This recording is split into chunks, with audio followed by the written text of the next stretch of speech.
In today's JOCR news, Apple releases a ton of new software for iPhone and Apple Watch, including an update for iOS 26 beta, and Apple makes a huge mistake, leaking 7 Apple products that will soon be coming to market. Find all about it in the JOCR news right now. Let's go! What's up, friends of the fam? This is your JOCR with news around Apple.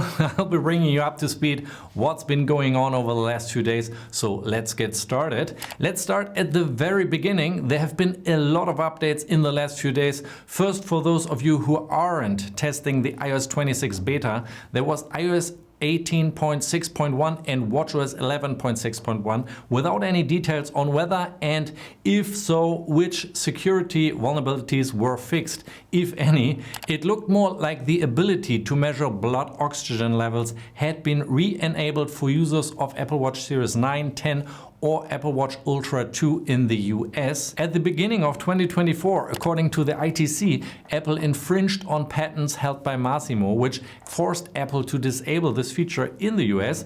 Now there has been a court ruling that allows Apple to re-enable the feature, but not as before. Instead, the data will be calculated on the iPhone and displayed in the Health app on the iPhone instead of on the Apple Watch like we have it here in Europe. Next, the public version of iOS 26 beta has also entered its 3rd version for everyone who has registered for it free of charge on Apple's beta website. The developer beta is already in its 6th version and is now showing a certain confidence in terms of the liquid glass design. Much discussion around there. This time it was the lock screen's turn, where the time has been made a little more transparent and the icons have been made a little bit larger. Personally, I think the direction is great, but now it's up to you. More liquid glass or less? Let me know in the comments. As the saying goes, even professionals make mistakes or something like that, but Apple wants to be the exception, of course. And what can I say? On the one hand, it's good when Apple makes mistakes because we learn things we're not supposed to know. And on the other hand, it makes Apple seem more human. It's okay to make mistakes and, more importantly, to admit them, just like with the fine woven case. Not. It's a shame that Apple is quietly discontinuing the case instead of simply saying, hey, we tried something new, it didn't work out, but we gave it a shot. That would have been more likable, wouldn't it? Anyway, let's get to the point. When Apple released its new software last week, there were lines of code in that shouldn't have been there because they relate to future products that are coming soon, but that we shouldn't know anything about it. Well, now we know at least a little and we'll go through it step by step. First, there will probably be a new entry-level iPad in early 2026, the 12th generation with an A18 chip. The current model has an A16 chip and starts at $399. The A18 chip is used in the current iPhone 16e, for example, and is a good upgrade for this iPad, as it would also bring Apple Intelligence to Apple's cheapest iPad. One of my absolute favorite Apple products, the iPad mini with a code name J510 and J511, will also get a new chip, namely the A19 chip, which is also expected in the upcoming iPhone 17 Pro models. The current iPad mini, which was launched in 2024, has the A17 Pro chip from the iPhone 15 Pro series, so this is actually a really good upgrade here too. It is not yet clear when the version will be released, but what would give the iPad mini another boost in the rumors is that the iPad mini will get an OLED display. That would be so awesome. Please, 120 Hz and a matte display option like the iPad Pro would be great too. Anyway, when can we expect it? Spring 2026 at earliest. I'm looking really forward to it. The code names J427 and J527 also appear in the software and probably stand for at least one new studio display 2. Rumors suggest that the Studio Display will also be launched in the next generation in early 2026, and the code reveals that Apple is currently testing it. It is not quite clear what improvements will be made, but there are rumors that the Studio Display 2 could get mini LED, which would bring improved brightness, a higher contrast ratio and better color quality. It is currently unclear what the second codename J527 stands for.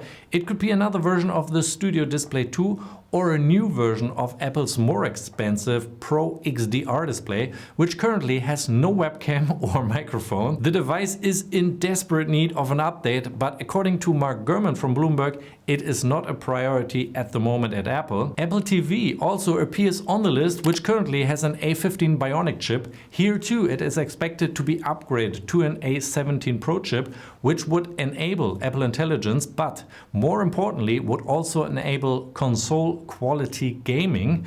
It is also suspected that the Apple TV will get a new Apple chip for Bluetooth and Wi-Fi, but nothing more is known at this time. However, the Apple TV could be launched as early as next month with the iPhones maybe. I would say that the HomePod Mini is definitely a crowd favorite at Apple, and it looks like Apple is taking a leap here, but nothing really crazy, because the HomePod Mini currently has an S5 chip that was developed for the Apple Watches, and it looks like it will continue in similar direction, because the HomePod Mini 2 is supposed to get the S11 chip, or whatever Apple decides to call it, which is the chip that will also be used in the coming Apple Watch Series 11. The chip has a 64-bit dual-core processor based on the A16 chip and a 4-core neural engine. Rumors suggest that it will also include a new Wi-Fi and Bluetooth combination chip developed by Apple with Wi-Fi 6E support. New colors options are also a popular feature that Apple likes to use. Hashtag AirPods Max 2 or AirPods Max USB-C. We can expect the HomePod Mini 2 sometimes between September and December this year. Hopefully there will be a few more features around the corner. This entry, by the way, about the HomePod Mini in version 2 also reveals that the upcoming Apple Watches won't get a big upgrade regarding the processor. The same architecture as in the current S9 and S10 chips are in the S11, and it looks like it will be a little bit faster, but nothing really much new here. We can look forward that Apple maybe introduce other innovative beyond the chip that could really wow us, I would say. A new version of the Apple Vision Pro is also emerging with an updated chip, the M5 chip instead of the M2.